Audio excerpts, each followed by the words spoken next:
I still remember the night I met Daniel. If I had known then what I know now, I would have never swiped right. But at that time he seemed perfect. It started like any modern romance, through a dating app.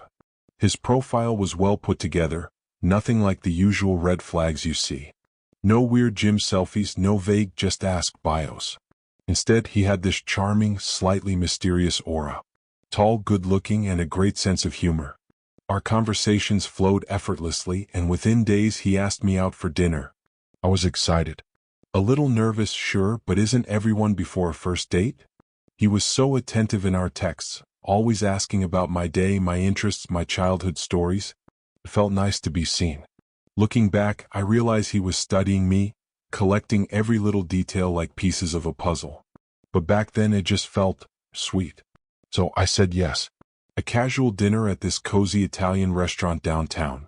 It was supposed to be just another date. Just another night. But I had no idea I was walking straight into a nightmare. When I arrived at the restaurant, Daniel was already there waiting outside. He looked even better in person. Tall, confident, dressed in a crisp black shirt like he had walked straight out of a romance novel. "Emma," he said, smiling as he stepped forward. "You're even more beautiful than I imagined." I laughed, feeling the warmth of his compliment. He opened the door for me, guided me to our table, and the night began.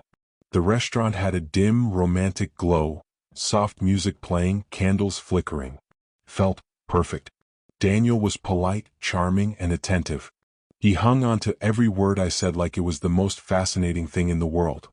"You have the cutest way of telling stories," he said once, making me blush. His eyes never left me, not even when the waiter came to take our order. At first I thought it was sweet. He made me feel special, like I was the only person in the room. But there was something intense about it. Like he wasn't just listening, he was absorbing every word. He asked me a lot of personal questions, about my family, where I lived, my daily routine. Normal date talk, right? But something about the way he leaned in, the way he repeated my answers like he was memorizing them, it felt a little off. Still, I ignored it. After all, the date was going great. He was handsome, charming, and interested in me. What could possibly go wrong? Halfway through dinner, I quickly glanced at my phone to check the time. The moment I did, Daniel tilted his head slightly. "Who are you texting?" His voice was casual, but his eyes, they weren't. I laughed nervously. "Oh, just checking the time." He smiled, but it didn't reach his eyes. "Good. I wouldn't want to lose your attention." Something about the way he said it made my stomach tighten. I brushed it off. Maybe he was just being playful. A few minutes later, I laughed at a joke he made. But as I did, his face suddenly changed. His smile disappeared, replaced by something unreadable. He just stared. The moment passed quickly, and he was back to his charming self, but the shift unsettled me. When the check arrived, I instinctively reached for my purse, but he placed his hand over mine. "I got it," he said, his tone firm. "Are you sure?" "I insist." His fingers pressed down slightly as if daring me to argue. As we walked outside, he grabbed my hand, not gently, not romantically. His grip was tight, possessive. Then he leaned in. "Can I come over?" I laughed awkwardly. "Maybe next time." His smile didn't fade. "Yeah, next time." As I pulled out of the restaurant parking lot, I let out a small breath of relief. The date had been weird. Daniel was charming, but something about him felt off. Still, maybe I was just overthinking. The roads were nearly empty as I drove home. The streetlights cast long, eerie shadows on the pavement. That's when I noticed it. Headlights. A car was behind me, keeping a steady distance. At first, I thought nothing of it. It was a public road after all. But after 3 turns, it was still there.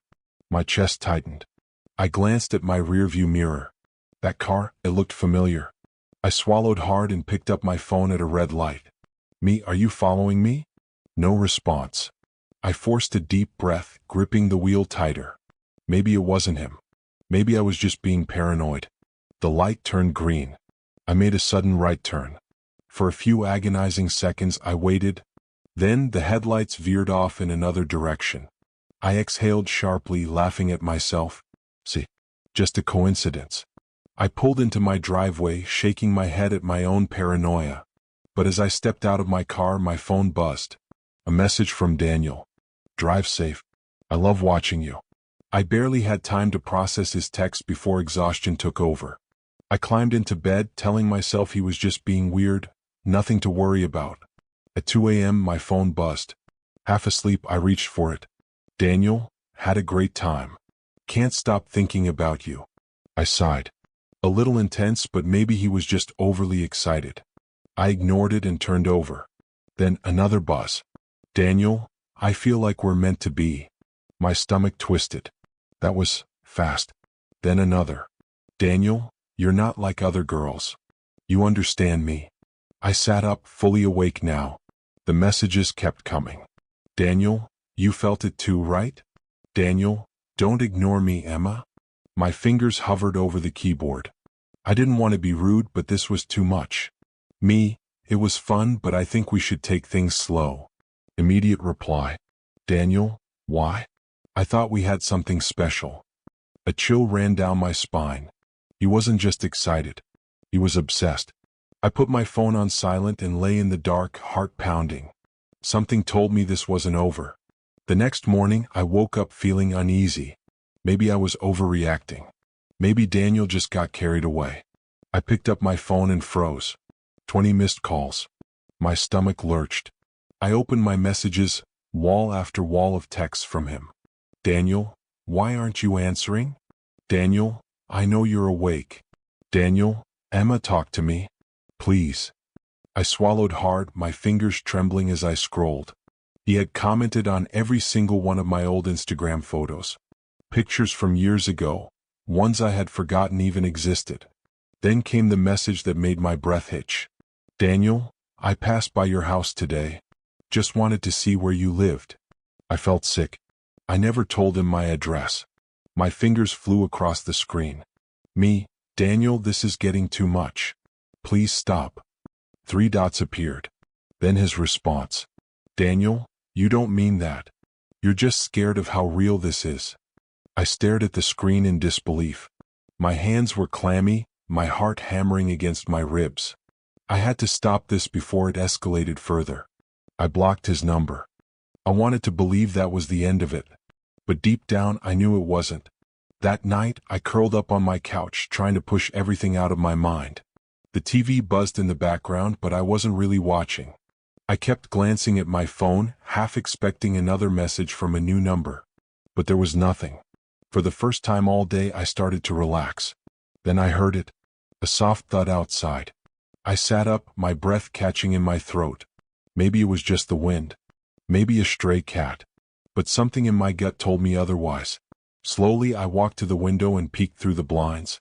My heart stopped. Daniel was standing in my driveway. He wasn't moving. Just standing there, staring at my house, his face half hidden in the shadows. My hands shook as I grabbed my phone and dialed 911. Before the call could even connect, my screen lit up with a new message. Daniel, I know you're awake. I nearly dropped the phone. Then, bang, bang, bang. He was pounding on my front door. Emma, come on. Let me in. We need to talk. His voice was calm, too calm. Sirens wailed in the distance. And just like that, he was gone. The police arrived minutes later, but Daniel had already vanished. I stood on my porch, shaking as I gave my statement. The officers assured me they'd do everything they could, but I could see it in their eyes. This wasn't their first case like this. A detective pulled me aside. You're not the first girl he's done this to. A restraining order was filed. I moved to a new apartment across town, changed my number, deleted my social media. For weeks, I jumped at every shadow, every unknown number that called. But slowly, life started to feel normal again. Until the package arrived. No return address. Inside, a delicate silver necklace. And a note. You can't hide forever. I dropped the box, my pulse hammering. Daniel was still out there. And he wasn't done with me. It all started so normally. Too normally. I met Liam on a dating app. He wasn't just another guy, he was charming, funny, and knew exactly what to say. His messages always made me smile, and he seemed genuinely interested in me. He asked about my favorite books, my dream vacation, even the little things like my go-to coffee order. After a week of talking, he finally asked me out for dinner. I hesitated for a second. I don't know why, maybe it was just nerves. But he seemed perfect and I didn't want to overthink it. Looking back, I wish I had. I should have trusted that tiny voice in the back of my head, the one whispering that something felt off. But I ignored it. I got dressed, did my makeup, and told myself I was just being paranoid. I had no idea that saying yes to that date would change my life forever. The restaurant was crowded, filled with the warm hum of conversation and the clinking of silverware. When I walked in, Liam was already there, waiting for me at a candlelit table near the window. He stood as I approached, flashing a perfect smile. "Rachel," he said, his voice smooth, "you look even more beautiful in person." I blushed. He was tall, well-dressed, and confident, everything I hoped for. As we sat down, he pulled out my chair for me, a rare kind of old-school chivalry that made me feel special. At first, everything felt normal. He asked about my day, my job, my childhood memories. But after a while, I noticed something strange. He wasn't really eating. While I enjoyed my meal, he barely touched his food, his eyes fixed on me the entire time. I tried to joke about it. "Not a fan of steak?" He smiled but didn't laugh. "I'm just enjoying the company." Something about the way he said it sent a tiny shiver down my spine. His compliments were intense, almost too intense. Every time I spoke, he leaned in slightly like he was memorizing every word. And when I laughed at a joke, his expression didn't change. No smile. Just staring. For a brief second, my stomach twisted with unease. But I told myself I was being ridiculous. After all, wasn't this what every girl wanted? A guy who paid attention. I had no idea how wrong I was. Halfway through dinner, I casually checked my phone. Just a quick glance to see the time. "Who are you texting?" Liam's voice was light, but something in his tone made me pause. I hesitated before locking my phone. "Oh, no one. Just checking the time." His eyes lingered on me for a second too long, then he smiled. "Good. I like when people stay present." I forced a laugh, brushing off the uneasy feeling creeping up my spine. When I mentioned I had to wake up early for work, he completely ignored it and waved over the waiter. "One more round of drinks," he said, not even asking if I wanted another. I felt my stomach sink. Then he asked where I lived. I gave a vague answer, just the general area. His expression darkened slightly. "Oh, so you don't trust me?" I stammered. "It's not that. I just—" He chuckled and shook his head. "I'm just messing with you." But his eyes stayed locked onto mine, watching, calculating. When we left, he walked me to my car. Before I could get in, he grabbed my wrist, just for a second, but tight. His fingers lingered before he let go. Then he leaned in, lips almost touching mine. I turned away, laughing awkwardly. His smile dropped instantly. Just for a second. Then as quickly as it came, it was back. "Next time," he said softly. I wasn't sure if that was a promise or a threat. I got in my car and locked the doors before starting the engine. My hands felt clammy against the steering wheel, but I told myself I was overthinking. Liam was just intense. That didn't mean he was dangerous. I pulled out of the parking lot, stealing one last glance in my rearview mirror. He was still standing there, watching. His face was unreadable in the dim light. As I drove through the quiet streets, the uneasy feeling in my gut refused to fade. Then, in my rearview mirror, I noticed something. Headlights. A car a few lengths behind me. Same make. Same model. I changed lanes. The car followed. I turned down a random side street. It turned too. My heart pounded as I gripped the wheel tighter. This wasn't a coincidence. I pressed my foot on the gas, taking another sharp turn. For a second I thought I lost him. But then, there he was again. Panic surged through me. I made another turn, this time onto a busier street, hoping he wouldn't follow. Finally, at a red light, I saw him slow down, then take a turn in the opposite direction. I exhaled shakily, my whole body tense. Then my phone buzzed. A message from Liam. "Why are you driving so fast? Are you scared of me?" My blood ran cold. He knew. He saw. I didn't respond. I just kept driving, heart pounding, knowing deep down, this wasn't over. I barely slept that night. Every time I closed my eyes, I saw Liam's face, The way he had stared at me without blinking. The way he had followed me. Around 2 a.m. my phone buzzed. I hesitated before looking. Liam, I had a great time tonight. I didn't reply. Maybe if I ignored him he'd get the hint. A few minutes later, another message. You're special. Different from the others. A chill ran down my spine. The others? I turned my phone face down on my nightstand, willing myself to sleep. But the buzzing didn't stop. We belong together, Rachel. Don't pretend you don't feel it too. Why aren't you answering? Then my phone rang. Liam's name lit up the screen. I held my breath, staring at it, paralyzed. I didn't answer. A final message appeared. I know you're awake. My heart nearly stopped. How could he know that? My room was dark. My curtains were shut. I sat up slowly, fear prickling at my skin. My pulse thundered in my ears as I reached for the light switch. A shadow moved outside my window. I gasped, heart pounding. Was he here? The next morning, my phone was flooded with notifications. 15 missed calls, dozens of texts. I scrolled through them, my stomach tightening. Liam, why are you ignoring me?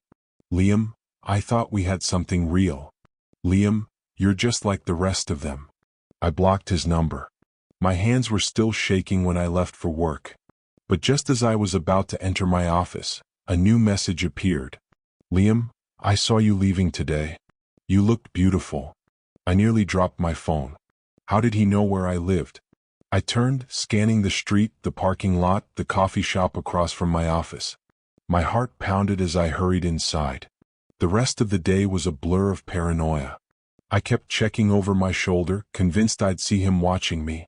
That evening, I pulled into my driveway and practically ran inside, locking the door behind me. I double-checked the windows. The street outside looked empty. Then, knock, knock. I froze.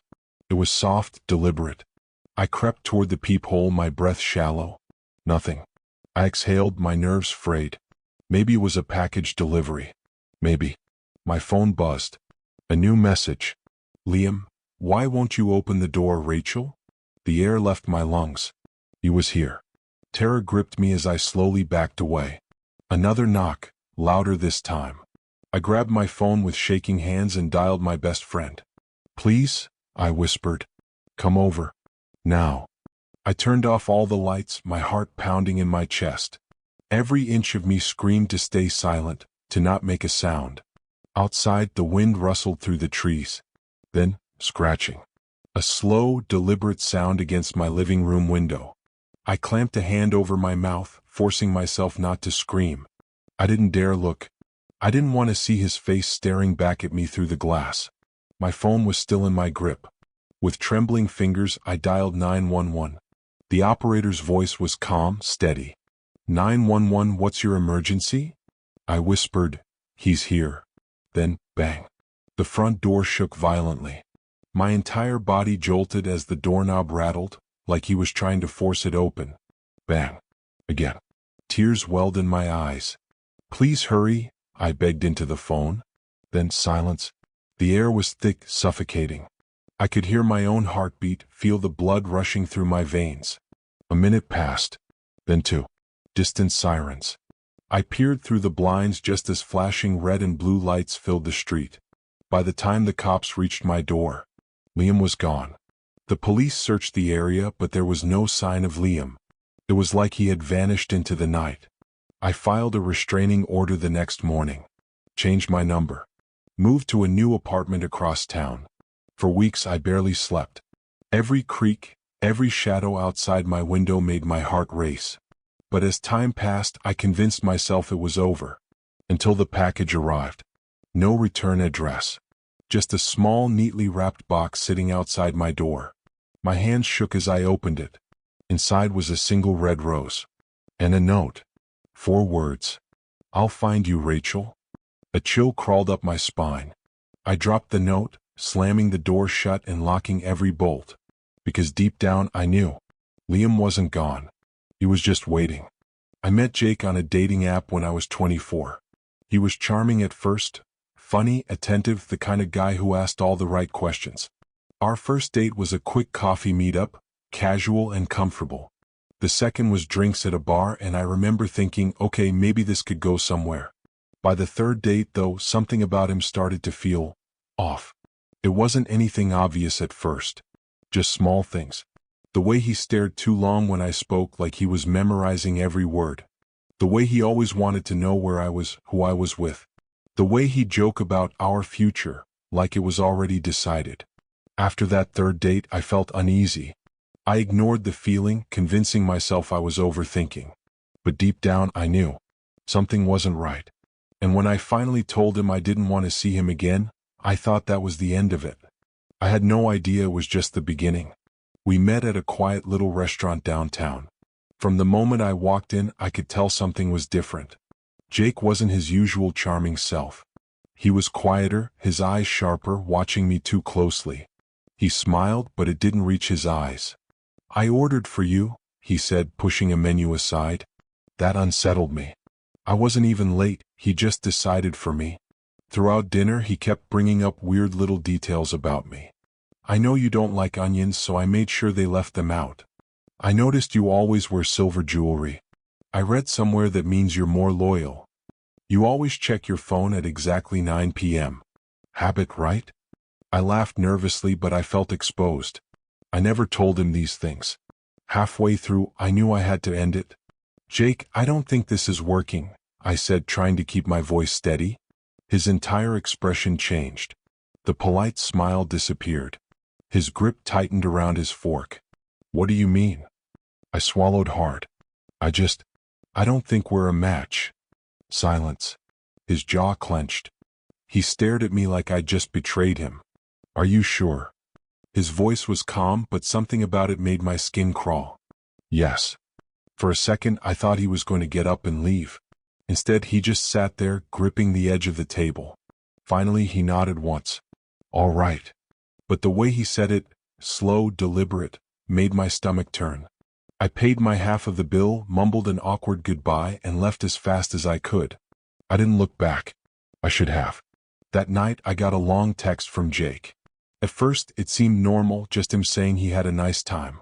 But then it got intense. "I don't think you understand how rare it is to find a connection like ours.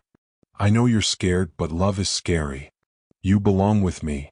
I stared at my screen, my heart pounding. Who talks like this after 3 dates? I typed out a careful response. "Hey, I just don't feel the same way. I think it's best if we don't talk anymore. I'm sorry." The reply came almost instantly. "Seriously?" I didn't answer. 2 minutes later. "After everything? You're just walking away?" 5 minutes later. "You're making a mistake." Then silence. I exhaled, relieved. Maybe that was it. But the next morning, as I walked out of my office building, my stomach dropped. Jake was standing across the street watching me. I froze. For a second, I thought maybe I was imagining it. But no, Jake was there, leaning casually against the street lamp, watching me. My phone buzzed. A new message. "Hey, you didn't answer my texts. Figured I'd check in." My breath hitched. I never told him where I worked. I forced a smile and kept walking, my heart pounding. He fell into step beside me like nothing was wrong. "You look good today," he said, his tone light, almost cheerful. I tried to keep my voice steady. "Jake, what are you doing here?" He shrugged. "Just wanted to see you." I mumbled something about being late for a meeting and practically ran to my car. That night, I blocked his number. But it didn't matter. Because just before midnight, a new text came in from an unknown number. "I saw you leaving work today. That dress looked good on you." I woke up to a sound downstairs. At first, I thought I was dreaming. But then I heard it again, a slow, deliberate creak like someone stepping on the hardwood floor. I held my breath, my heart hammering. Was it the wind? The house settling? Then came another sound. A faint click. The front door unlocking. I shot up in bed, my whole body frozen in terror. No, that wasn't possible. I always locked it. I grabbed my phone, my hands shaking as I texted my best friend. "Me, call 911. Someone's in my house." A creak outside my bedroom door. I clamped my hand over my mouth, forcing myself to stay silent. The doorknob twisted, slowly, almost teasingly. I backed up against the closet, my vision blurring with fear. The door opened, and in the dim light from the hallway, I saw him. Jake stood in the doorway, his face half hidden in the shadows. He wasn't moving, just standing there, watching me. My stomach twisted. He wasn't supposed to be here. This wasn't real. He took a step forward. I could hear his breathing, slow, heavy. "I just wanted to talk," he whispered. My throat felt like it was closing. I couldn't move, couldn't scream. "You shouldn't have ignored me." His voice was eerily calm, like this was just a normal conversation. Like he hadn't just broken into my house in the middle of the night. I pressed my back against the closet, gripping my phone so hard my fingers hurt. My friend had read my message. Was she calling the police? Jake took another step. His head tilted slightly. "Why are you scared?" I opened my mouth to speak, but nothing came out. Then silence. Jake's expression twisted into something dark, something furious. "Are you serious?" he hissed. He turned, bolting down the hallway. A second later, I heard the back door slam open. I stayed frozen, listening to the pounding of my heartbeat until I heard the police burst in. The police found the back door lock completely broken. Jake was already gone. I sat on the couch, a blanket around my shoulders, trying to stop shaking as I told the officers everything. They asked if I had any idea how he got in. I didn't. The doors were locked. The windows too, or at least I thought they were. "He's been watching you," one of the officers said. I felt sick. They searched the area, but there was no sign of him. I filed a restraining order the next morning. Changed my number. Moved to a new apartment. Did everything I could to disappear. For weeks I thought it was over. Then a letter arrived. No return address. Inside was a single note. "You can't hide forever." I stared at the words, my hands shaking. Somewhere out there, he was still watching. Still waiting. My phone buzzed. A new message. "Hey, you didn't answer my texts. Figured I'd check in." My breath hitched. I never told him where I worked. I forced a smile and kept walking, my heart pounding. He fell into step beside me like nothing was wrong. "You look good today," he said, his tone light, almost cheerful. I tried to keep my voice steady. "Jake, what are you doing here?" He shrugged. "Just wanted to see you." I mumbled something about being late for a meeting and practically ran to my car. That night I blocked his number. But it didn't matter. Because just before midnight, a new text came in from an unknown number. "I saw you leaving work today. That dress looked good on you." I woke up to a sound downstairs. At first I thought I was dreaming. But then I heard it again, a slow, deliberate creak like someone stepping on the hardwood floor. I held my breath, my heart hammering. Was it the wind? The house settling? Then came another sound. A faint click. The front door unlocking. I shot up in bed, my whole body frozen in terror. No, that wasn't possible. I always locked it. I grabbed my phone, my hands shaking as I texted my best friend. "Me, call 911. Someone's in my house." A creak outside my bedroom door. I clamped my hand over my mouth, forcing myself to stay silent. The doorknob twisted, slowly, almost teasingly. I backed up against the closet, my vision blurring with fear. The door opened, and in the dim light from the hallway, I saw him. Jake stood in the doorway, his face half hidden in the shadows. He wasn't moving, just standing there, watching me. My stomach twisted. He wasn't supposed to be here. This wasn't real.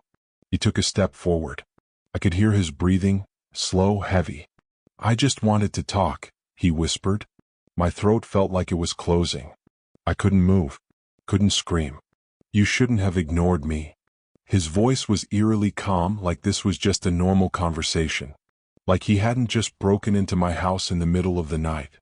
I pressed my back against the closet, gripping my phone so hard my fingers hurt. My friend had read my message. Was she calling the police? Jake took another step. His head tilted slightly. "Why are you scared?"